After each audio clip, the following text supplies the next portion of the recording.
What is up, guys? Karma here, and today we are doing an interesting, unique video. This is a video I've never done before. It's my editing workflow. I'm going to go ahead and show you my setup. This isn't really a setup video per se. I'll be doing one of those in the future once I have my setup all set up all around my room and everything.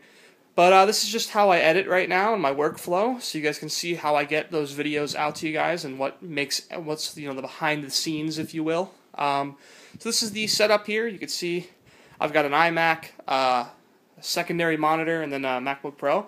And this is a Mac setup for editing, but most, Mac users may not be able to afford all of this, but you can still do the same thing with one computer if you have one Mac. But you might want to have a second machine to do rendering on, which I'll get to in a second. But this is a lot of hard work and saving over the years.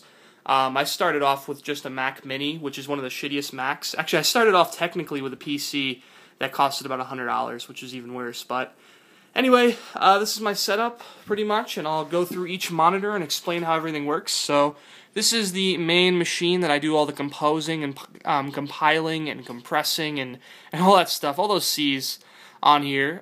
This is the Final Cut Pro machine where I basically do all the actual editing in the timeline here. And I have all my clips loaded up here. Oh, whoops, can't click.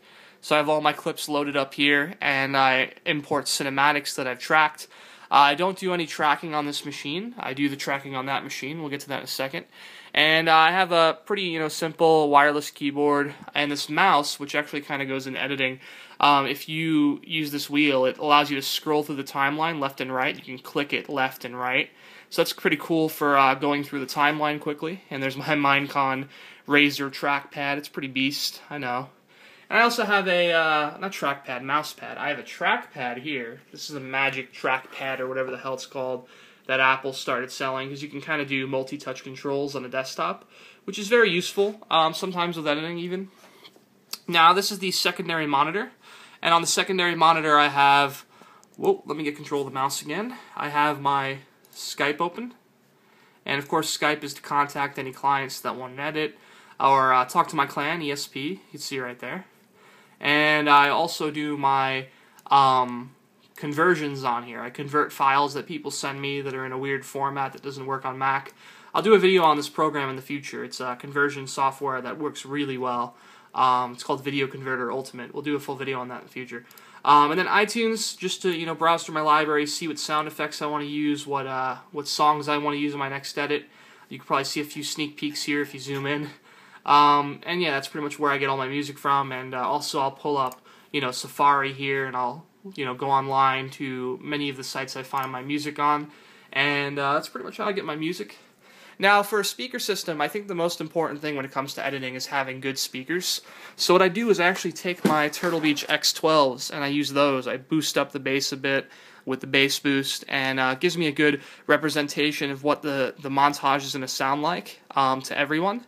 It allows me to make sure the bass is crisp and sounds good, and if the audio is overdone or too loud.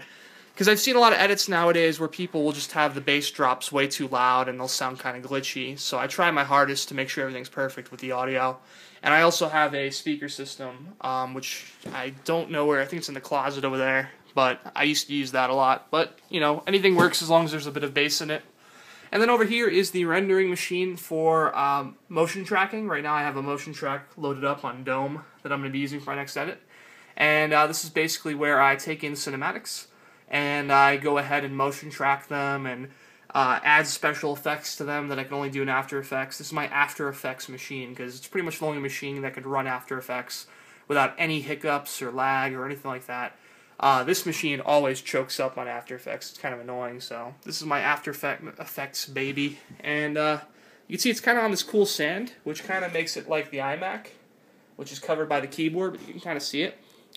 Pretty cool little stand. It's called the Rain stand if you have a MacBook or MacBook Pro, or any laptop really would work on it, but it's more meant for Macs, obviously.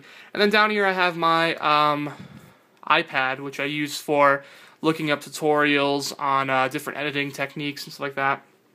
And that's used very rarely, but sometimes I will look up a few videos on there while I am editing. And otherwise, there's my mouse, just a quick wireless mouse so I can control the MacBook. And over here is my television, which I load up COD on, and sometimes I'll play it, but not really. Usually I'm recording cinematics, and those cinematics go to the PVR, which is down there, and they're sent all the way over there to the iMac.